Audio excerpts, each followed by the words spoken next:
मंत्रिमंडल के मेरे सहयोगी श्रीमान पीयूष गोयल जी, अनुप्रिया पटेल जी, सोम प्रकाश जी, अन्य महानुभाव और देश भर से हमारे साथ जुड़े हुए स्टार्टअप इकोसिस्टम के सभी साथी, आप सबको स्टार्टअप महाकुंभ की बहुत बहुत शुभकामनाएं।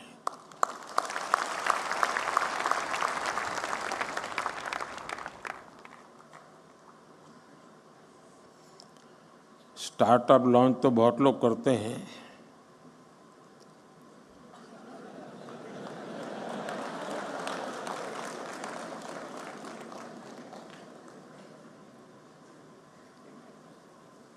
और पॉलिटिक्स में तो ज़्यादा।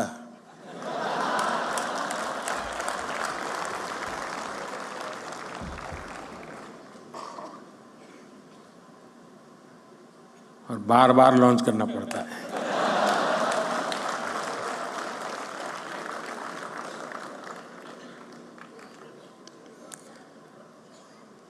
आप में उनमें फर्क ये है कि आप लोग प्रयोगशील होते हैं। एक अगर लॉन्च नहीं हुआ तो तुरंत दूसरे पर चले जाते हैं।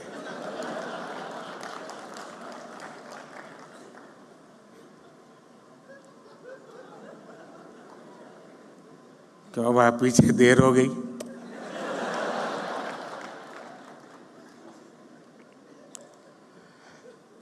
साथियों, आज जब देश 2047 के विकसित भारत के रोड मैप पर काम कर रहा है, ऐसे समय मुझे लगता है कि ये स्टार्टअप महाकुंभ का बहुत महत्व है। बीते दशकों में हमने देखा है कि भारत ने कैसे आईटी और सॉफ्टवेयर सेक्टर में अपनी छाप छोड़ी है। अब हम भारत में इनोवेशन और स्टार्टअप कल्चर का ट्रेंड लगातार बढ़ता हुआ देख रहे हैं, और इसलिए स्टार्टअप की दुनिया के आप सभी साथियों का इस महाकुंभ में होना बहुत मायने रखता है। और मैं बैठे बैठे सोच रहा था कि स्टार्टअप वाले सफल कैसे होते हैं, क्यों होते हैं, वो कौन सी उनके अंदर एक जीनियस एलिमेंट है जिसके कारण ये सफल हो जाते हैं। तो मुझे एक विचार आया, आप लोग तय करना मैं सही हूं कि गलत हूं। जो आपकी टीम है जिसने इसको ऑर्गेनाइज किया है, क्योंकि आमतौर पर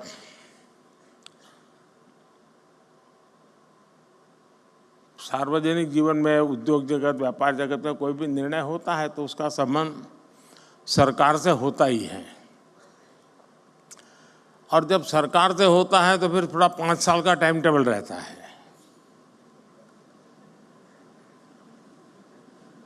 धीरे धीरे पहुंच रही, इधर से शुरू हुई है।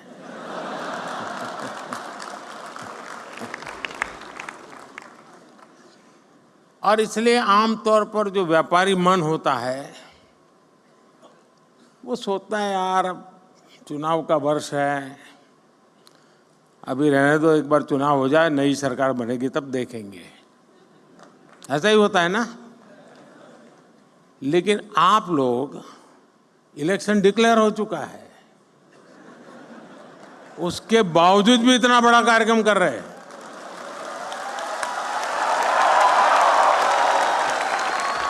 इसका मतलब ये है कि आपको पता है अगले 5 साल क्या होने वाला है।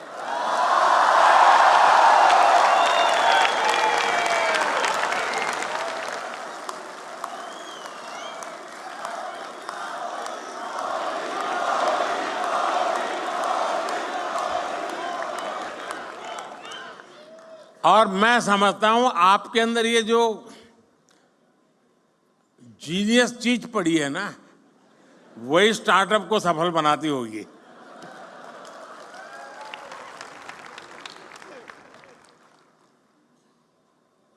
यहाँ investors, incubators, academicians, researchers, industry members, यानी एक प्रकार से सच्चे अर्थ में ये महाकुंभ है।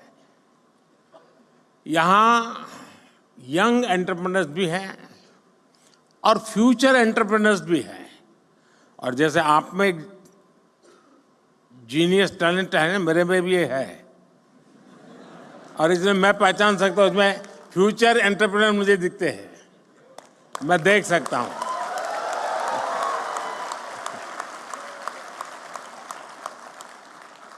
ऐसे में ये एनर्जी, ये वाइब वाकई अद्भुत है। जब मैं पोर्ट्स और एग्जीबिशन स्टॉल से गुजर रहा था तो ये वाइब मैं फील कर रहा था, और दूर कुछ लोग लगे थे, नारे भी लगा रहे थे, और हर कोई अपने इनोवेशन को बड़े गर्व के साथ दिखा रहा था। और यहां आकर किसी भी भारतीय को लगेगा कि आज के स्टार्टअप को नहीं, बल्कि कल के यूनिकॉर्न और डेकाकॉर्न को देख रहे हैं।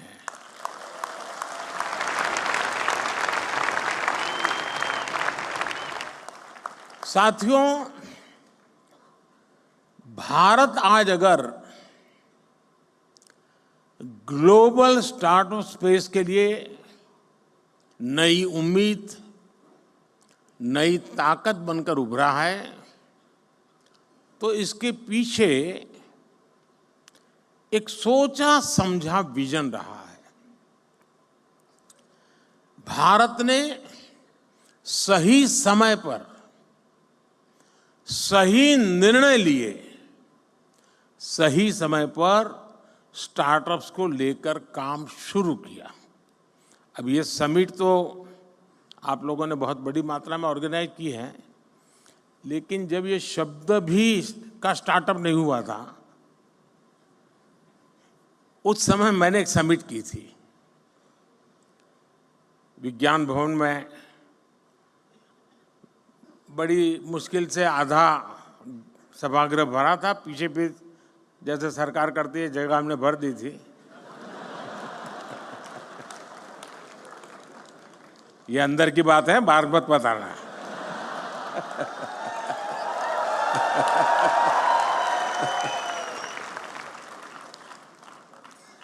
और उस समय देश में जो नए नए कुछ नौजवान, और मैंने startup India, stand up India, इसको लॉन्च करने की दिशा में मेरा प्रयास था। और मैं चाहता था कि उसको मैं एक आकर्षण पैदा करूं, यूथ में एक मैसेजिंग करूं। तो कुछ लोगों ने जो इनिशिएटिव लिए थे उनको खोजा देश भर में, भाई कोई कोने में कोई करता है तो जरा देखो। और मैंने 5-7 लोगों को बुलाया था कि जरा भाई आप भी वहाँ भाषण कीजिए, मेरी कोई सुनेगा नहीं। अब सुनते हैं। मैं उस समय बात कर रहा हूँ। तो मुझे बराबर याद है, उस फंक्शन में एक बेटी ने अपना अनुभव सुनाया, शायद यहाँ बैठी भी हो, मुझे मालूम नहीं है। और उसने, वो मूल बंगाली है और माँ बाप ने काफ़ी पढ़ा लिख करके उसको तैयार किया। उसने अपना अनुभव बताया। उसने कहा, मैं, उनकी माता पिता भी पढ़े लिखे हैं, तो बोले मैं घर गई तो मेरी माँ ने पूछा क्या कर रही हो बेटा, आप काफ़ी पढ़ लिख के आई थी। तो उसने कहा कि मैं स्टार्टअप शुरू करने जा रही हूँ। तो उसकी माँ ने कहा, वो बंगाली थे, सर्वनाश।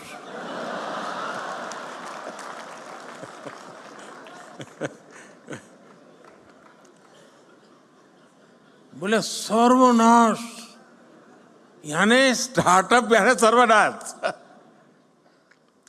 वहां से शुरू हुई यात्रा, इसका एक सैंपल यहां नजर आ रहा है।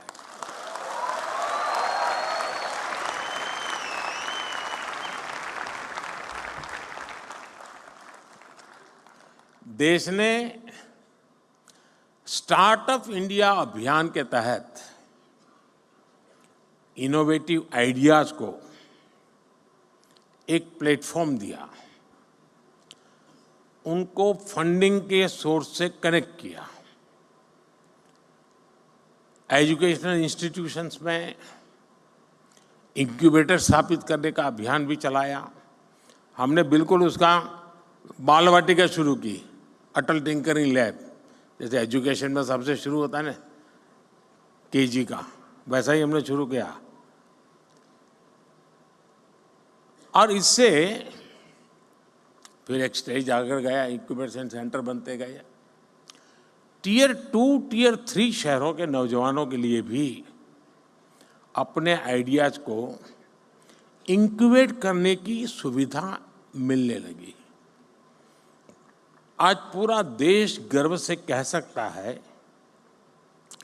कि हमारा स्टार्टअप इकोसिस्टम सिर्फ बड़े मेट्रो शहर तक सीमित नहीं है।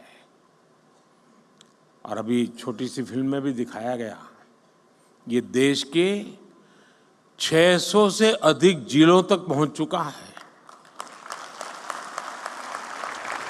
इसका मतलब है ये एक सामाजिक कल्चर बन गया है, और जब कोई सामाजिक कल्चर बन जाए तो फिर उसको रुकने का कोई कारण ही नहीं होता है। वो नई नई ऊंचाइयों को प्राप्त करता ही करता जाता है। भारत की स्टार्टअप क्रांति का नेतृत्व आज देश के छोटे शहरों के युवा कर रहे हैं। कुछ लोग सोचते हैं कि हमारे स्टार्टअप सिर्फ टैक्स स्पेस तक ही सीमित है, लेकिन मुझे खुशी है कि आज agriculture, textile, medicine, transport, space, even मैंने देखा योगा में स्टार्टअप शुरू हुए हैं। आयुर्वेद में स्टार्टअप शुरू हुआ है, और एक दो नहीं, मैं थोड़ा मैं रुचि लेता हूं तो देखता रहता हूं। 300, 400 की संख्या में है, और हर एक में एक से बढ़कर एक न कुछ नया है जी। कभी तो मुझे भी सोचना पड़ता है कि मैं योगा कर रहा हूं वो ठीक है कि स्टार्टअप वाला कह रहा है वो योगा ठीक है।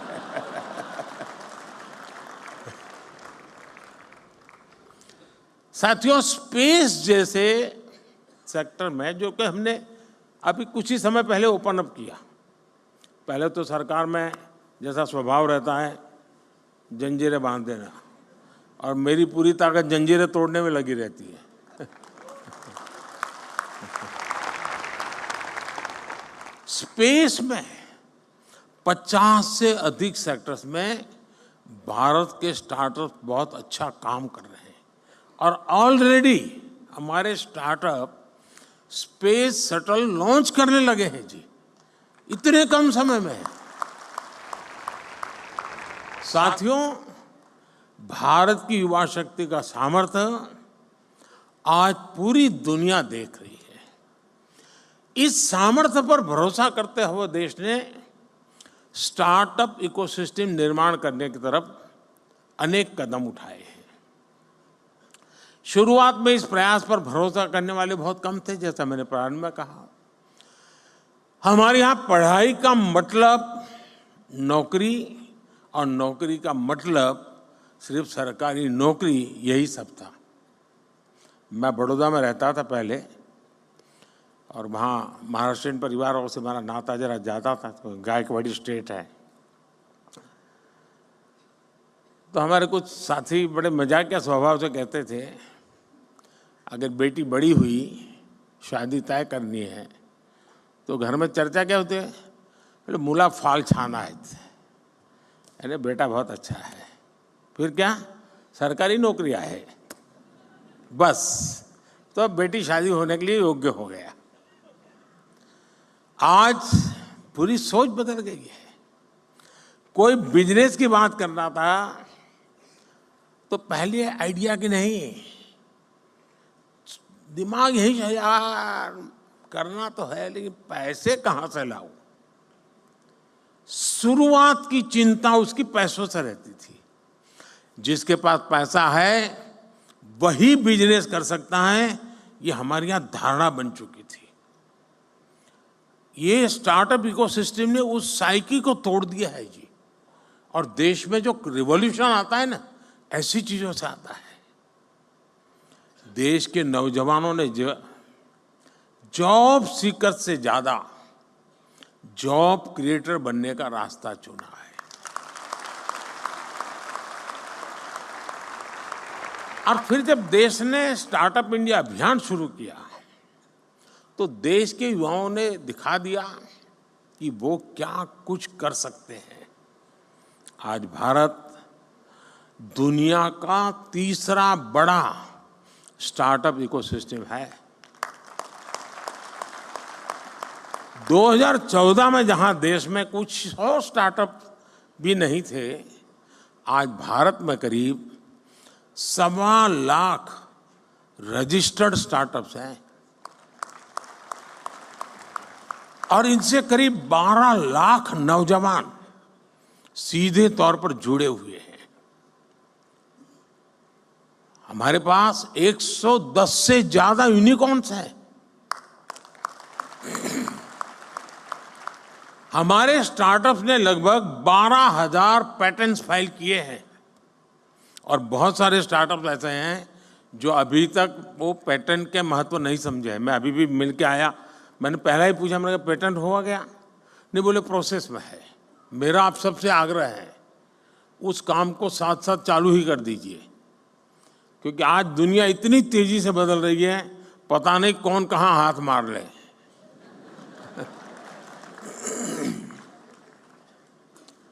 और देश ने कैसे इनकी हैंड होल्डिंग की है उसका एक और उदाहरण है जेम पोर्टल। यहां पर उसकी व्यवस्था है, आप देख सकते हैं।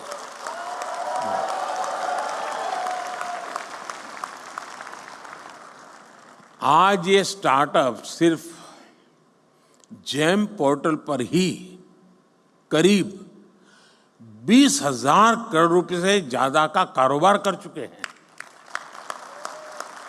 यानी सरकार ने एक प्लेटफॉर्म बनाया, आप वहां पहुंचे और इतने कम समय में 20-22 साल की आयु के नौजवान 20,000 करोड़ का कारोबार कर ले एक प्लेटफॉर्म पर, ये बहुत बड़ी बात है जी। आप सभी इस बात के गवाह हैं कि आज का युवा अब डॉक्टर, इंजीनियर के साथ साथ एक इनोवेटर बनने का सपना, अपने स्टार्टअप का सपना भी देखने लगा है। ये मैं समझता हूं उसके पास जो टैलेंट है या जो उसकी ट्रेनिंग है, स्टार्टअप के माध्यम से वो एक नए क्षेत्र में प्रवेश कर रहा है। आज मैं देखता हूं कि कैसे युवा अपने स्टार्टअप के दम पर अलग अलग सेक्टर्स में छाए हुए हैं। और मुझे तो पक्का विश्वास है कि 2019 का जब चुनाव आएगा ना, उस समय कम से कम 1,000 स्टार्टअप ऐसे होंगे जो इसकी सेवाएं पॉलिटिकल पार्टियां लेती होगी। वो ऐसे ऐसे चीजें लेकर के आएंगे और उसको भी लगेगा हाँ यार, इस तरीके से पहुंच रहा अच्छा है, ये सरल रास्ता है। यानी कहने का मेरा तात्पर्य है कि हर क्षेत्र में, चाहे वो सेवा का क्षेत्र हो, कम्युनिकेशन का क्षेत्र हो, नौजवान नए आइडिया लेकर के आते हैं। कम से कम रिक्वायरमेंट के साथ वो परफॉर्म करने लग जाते हैं। और मैं मानता हूं इसी ने इसकी ताकत बहुत बढ़ाई है। कोई, मैंने देखा आज जो ट्रेडिशनल खान पान की चीज़ें हैं उसमें बिजनेस में आगे बढ़ रहा है। कोई मेडिकल के इक्विपमेंट इस प्रकार से बना रहे हैं कि भाई आपको आसानी से आप अपना देख सकते हैं। यानी कोई सोशल मीडिया के ग्लोबल जायंट्स से मुकाबला करने की तैयारी कर रहा है। यही सपने हैं, यही स्पिरिट है, यही शक्ति है। इसीलिए लोग कहते हैं मैं इसे नष्ट करूंगा।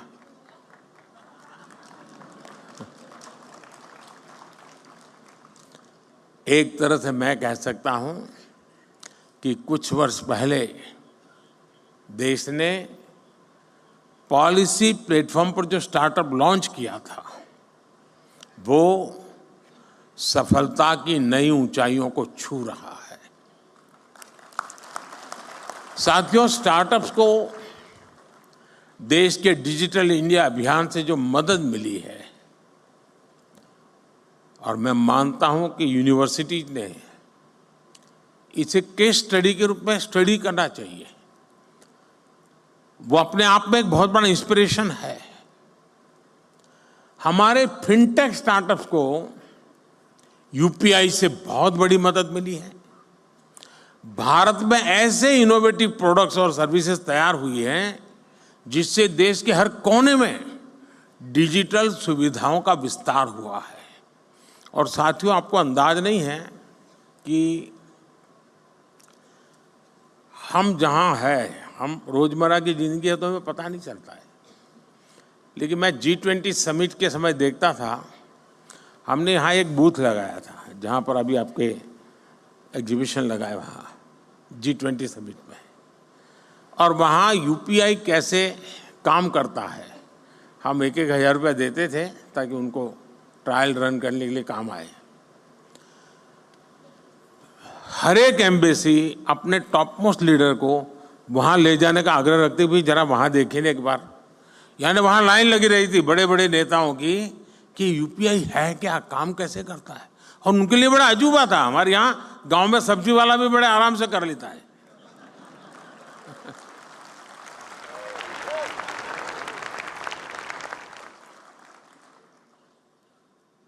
साथियों, इससे फाइनेंशियल इंक्लूजन को बल मिला है। रूरल और अर्बन डिवाइड को देश कम कर पाया है। और दुनिया में शुरू में इसकी चिंता थी। जब डिजिटल प्रोग्रेस होने लगा तो हैव्स एंड हैव नॉट्स वाली थियरी इसके साथ जुड़ गई थी। सोशल डिवाइड की बात हो रही थी। भारत ने टेक्नोलॉजी को डेमोक्रेटाइज कर दिया है और इसलिए हैव्स एंड हैव नॉट्स वाली थियरी मेरे यहाँ चल नहीं सकती है। मेरे यहाँ सबके लिए सब कुछ है। आज एग्रीकल्चर हो, एजुकेशन हो, हेल्थ हो, इनमें स्टार्टअप्स के लिए नई संभावनाएं बन रही है। मुझे इस बात की भी खुशी है कि हमारे 45% से ज्यादा स्टार्टअप्स 45% से ज्यादा स्टार्टअप्स इसका नेतृत्व महिलाएं कर रही है, नारी शक्ति कर रही है।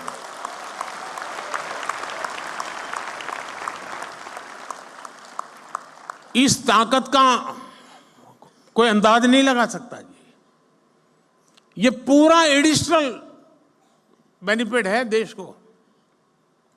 हमारी बेटियां कटिंग एज इनोवेशन से देश की समृद्धि की तरफ ले जा रही है जी। साथियों, इनोवेशन का एक कल्चर विकसित भारत के निर्माण के लिए नहीं बल्कि पूरी दुनिया के बेहतर भविष्य के लिए भी बहुत जरूरी है। और मैं बहुत जिम्मेवारी के साथ कहता हूं, विश्व के बेहतर भविष्य की बात मैं कर रहा हूं। और मेरी ताकत पर नहीं, आपके सामर्थ्य पर मेरा भरोसा है।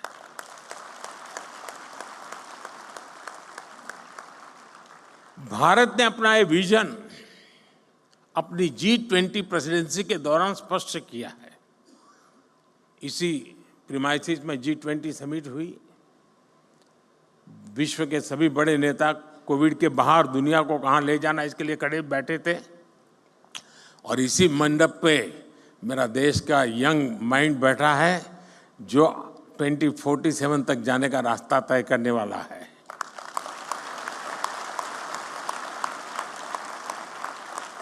भारत ने स्टार्टअप 20 के तहत दुनिया भर के स्टार्टअप इकोसिस्टम को एक साथ लाने का प्रयास किया है। इसी भारत मंडप में G20 के दिल्ली डिक्लेरेशन में पहली बार स्टार्टअप्स को न सिर्फ इंक्लूड किया गया बल्कि उन्हें नेचुरल इंजन ऑफ ग्रोथ भी माना गया। मैं जरूर कहूंगा कि आप G20 का ये डॉक्यूमेंट जरूर देखें आप, यानी किस लेवल पर हम चीज को ले गए हैं। अब हम AI टेक्नोलॉजी से जुड़े एक नए युग में है और आज दुनिया इस बात को मान के चलती है कि AI मतलब इंडिया का अपर हैंड रहने वाला है जी, ये दुनिया मान के चल रही है। अब हमारा काम है मौका नहीं छोड़ना है, और मैं काफी मदद ले रहा हूं ये AI की आजकल, क्योंकि मुझे मालूम है मुझे इलेक्शन कैंपेन में लैंग्वेज की सीमाएं आती है, तो मैं AI की मदद से तमिल में भी मेरी बात पहुंचा रहा हूं, तेलुगु में पहुंचा रहा हूं, उड़िया में पहुंचा रहा हूं। तो आप जैसे नौजवान ये काम करते हैं तो मेरा भी काम हो जाता है। पहले मैं देख रहा था कोई मुझे मिलता था तो एक जमाना था पहले ऑटोग्राफ मांगते थे, धीरे धीरे फोटोग्राफ मांगने लगे, अब सेल्फी मांगने लगे, अब तीनों मांग रहे, सेल्फी चाहिए, फोटोग्राफ चाहिए, ऑटोग्राफ चाहिए। अब करें क्या? तो मैंने AI वाली मदद ले ली। मैंने अपने नमो ऐप पर एक व्यवस्था खड़ी कर दी, अगर मैं यहाँ से गुजर रहा हूँ और कहीं पर एक कोने पर आपका आधा चेहरा भी आ गया तो AI की मदद से आप निकाल सकते हैं मोदी के साथ मैं खड़ा हूँ।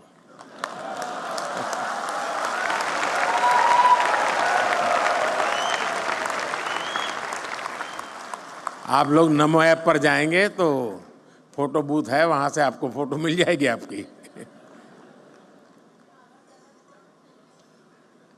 जरूर आया होगा, मैं यहां से गुजरा हूं तो।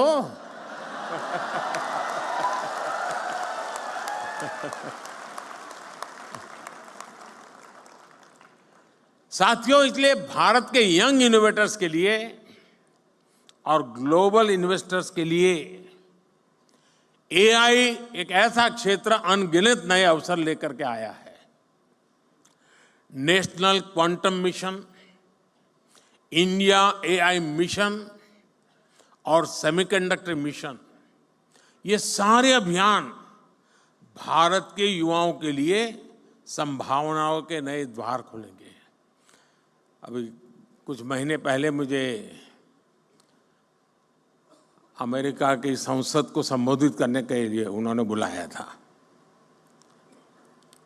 तो मैंने वहां AI की चर्चा की। तो मैंने कहा अब AI दुनिया का भविष्य तय करने के लिए सामर्थ्यवान बनता जा रहा है, तो जितनी वहां समझ थी उतने हिसाब से तालियां बजी।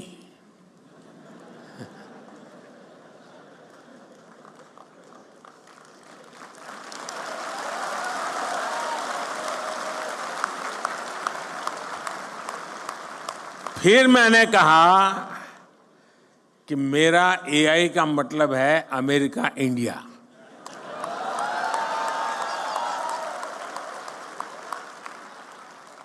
तो पूरा सभागृह खड़ा हो गया।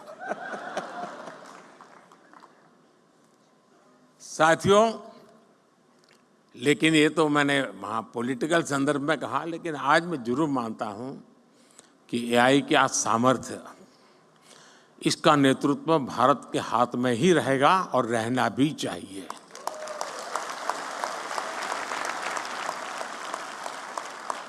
Indian solutions for global applications की भावना मुझे पक्का विश्वास है बहुत बड़ी मदद करेगी। भारत के युवा इनोवेटर जिन प्रॉब्लम्स का सॉल्यूशन ढूंढेंगे वो दुनिया के अनेक देशों की मदद करेगा। मैं पिछले दिनों को एक प्रयोग करता रहता हूं। मैं दुनिया के कई देशों के साथ हमारे देश के बच्चों के हैकाथॉन करवाता हूं। 30-40 घंटे ये बच्चे ऑनलाइन जुड़ करके हैकाथॉन करते हैं। मिक्स टीम बनती है। जैसे मानो सिंगापुर इंडिया है तो सिंगापुर के बच्चे इंडिया के बच्चे साथ में प्रॉब्लम सॉल्व करते हैं। मैंने देखा है कि भारत के बच्चों के साथ हैकाथॉन करने के लिए दुनिया में बहुत बड़ा आकर्षण पैदा हुआ है। फिर मैं उनको कहता हूँ यार तुम जमोगे नहीं उनके साथ? बोले साहब जमेंगे नहीं लेकिन सीखेंगे तो।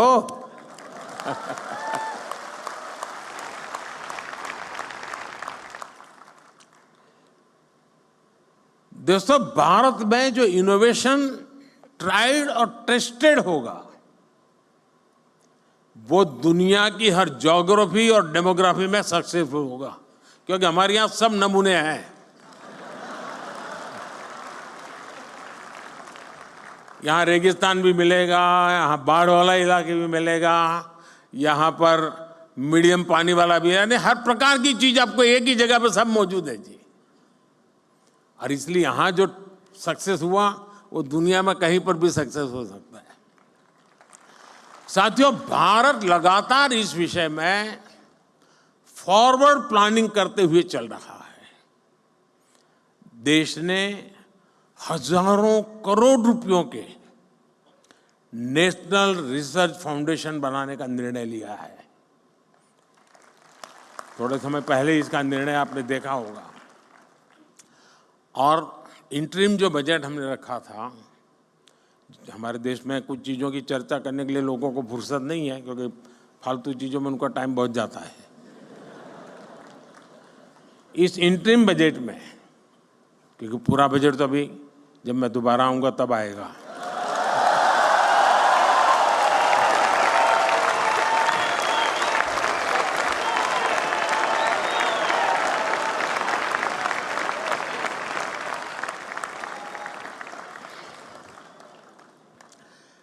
इस इंटरिम बजट में एक बहुत बड़ा निर्णय हुआ है और मैं चाहता हूं कि देश के हर नौजवान को पता होना चाहिए। रिसर्च और इनोवेशन के लिए 1 लाख करोड़ रुपए के फंड की घोषणा की गई है। इससे सनराइज टेक्नोलॉजी एरिया में लंबे समय तक चलने वाले रिसर्च प्रोजेक्ट में मदद मिलेगी। भारत ने डिजिटल डेटा प्रोटेक्शन के लिए बेहतरीन कानून भी बनाया है।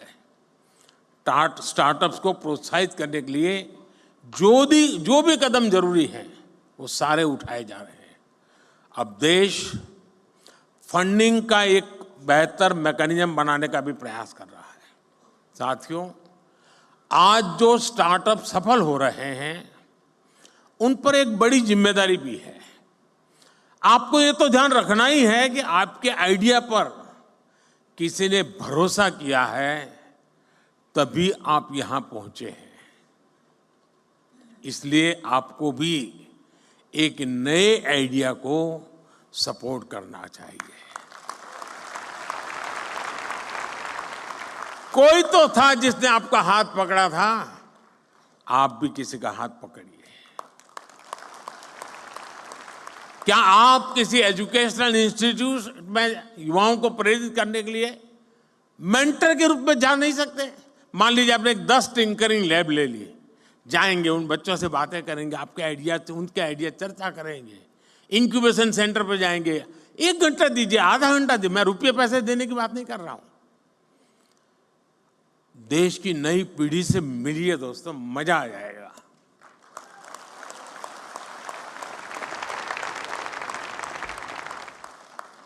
आप कॉलेजों में, यूनिवर्सिटीज में स्टूडेंट से मिल करके उन्हें गाइड कर सकते हैं, क्योंकि आपके पास कहने को एक सक्सेस स्टोरी है। उसको सुनने के लिए युवा मन तैयार है, आपने खुद को साबित किया है। अब आपको दूसरे नौजवानों को दिशा दिखानी है। देश हर कदम आपके साथ है। मैं यहां दो और भी बात कहना चाहता हूं। ये जो मैं सरकार में काम करता हूं, थोड़ा अंदर की बात बताता हूं, मीडिया में नहीं जानी चाहिए।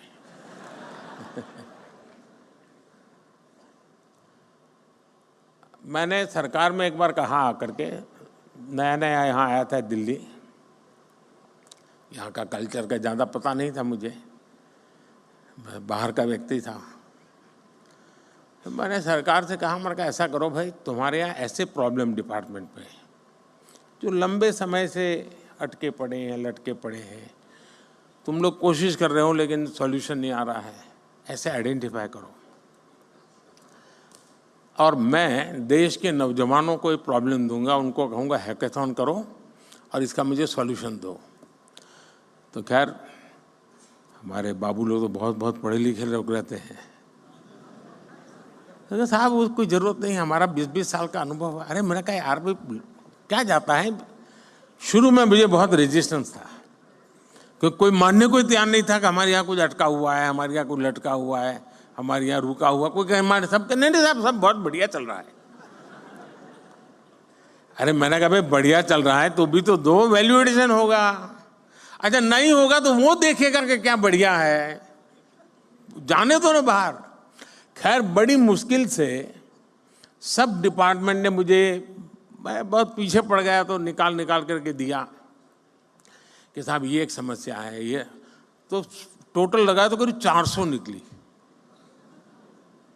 अब वो तो शायद मुझे लगता है 0.1% भी नहीं बताया होगा। मैंने देश के नौजवानों का हैकेथॉन किया और उनको समस्याएं दे दी। मैंने कहा इसका सॉल्यूशन लेके आओ। आप हैरान हो जाएंगे जी, इतने बढ़िया सॉल्यूशन दिए उन्होंने, वे आउट दिए उन्होंने, और करीब 70-80% आइडियाज उन बच्चों के सरकार ने अडॉप्ट कर लिए। फिर स्थिति ये बनी कि हमारे डिपार्टमेंट मुझे पूछने लगे, साहब इस साल हैकेथॉन कब होगा, क्योंकि उनको लगा कि भाई ये सॉल्यूशन तो यहीं पर मिलेगा।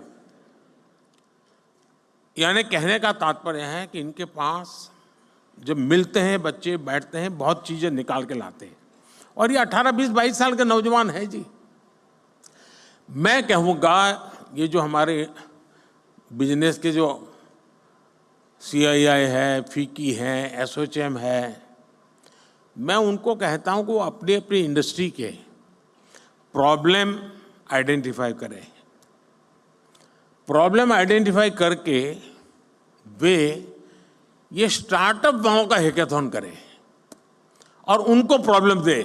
मैं पक्का मानता हूं ये बहुत बढ़िया सॉल्यूशन ला करके देंगे आपको। उसी प्रकार से मैं MSMEs के लोगों को कहूंगा कि आप अपने प्रॉब्लम्स निकालिए। टेक्निकल हर्डल्स होंगे, समय बहुत ज़्यादा होगा, स्मूथनेस नहीं होगी मैन्युफैक्चरिंग में, डिफेक्टिव प्रोडक्शन होता होगा, बहुत सी चीज़ें होंगी। आप देश के स्टूडेंट्स के पास जाइए, उनका हैकेथॉन आप ऑर्गेनाइज, MSMEs के लोग खुद, और सरकार को कहीं मत में रखिए। हम ये 2 एरिया में अगर मेहनत शुरू करें तो देश की यंग टैलेंट हमें बहुत सारी समस्याओं का समाधान देंगे और हमारी यंग टैलेंट को इसमें से आइडिया मिलेगा कि हाँ ये भी क्षेत्र है जहां मैं काम कर सकता हूं। हमें इस स्थिति में जाना चाहिए और मैं मानता हूं कि स्टार्टअप महाकुंभ में से कुछ एक्शनेबल पॉइंट निकलने चाहिए। उन एक्शनेबल पॉइंट्स को लेकर के हम आगे चले। और मैं आपको वादा करता हूं, अब ये 1.5-2 महीने में जरा और काम में व्यस्त हूं, लेकिन इसके बाद मैं आपके लिए अवेलेबल हूं।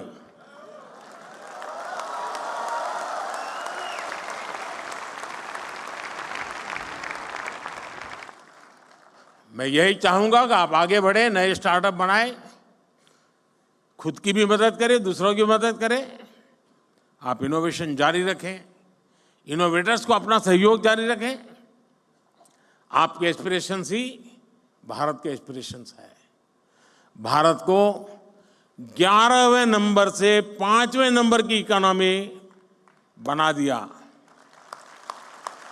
और इसमें बहुत बड़ी भूमिका मेरे देश के नौजवानों की है, आपकी है। अब भारत को, और मैंने हिंदुस्तान को गारंटी दी है कि मेरे तीसरे टर्म में मैं देश को दुनिया की तीसरी इकोनॉमी बना करके रहूंगा।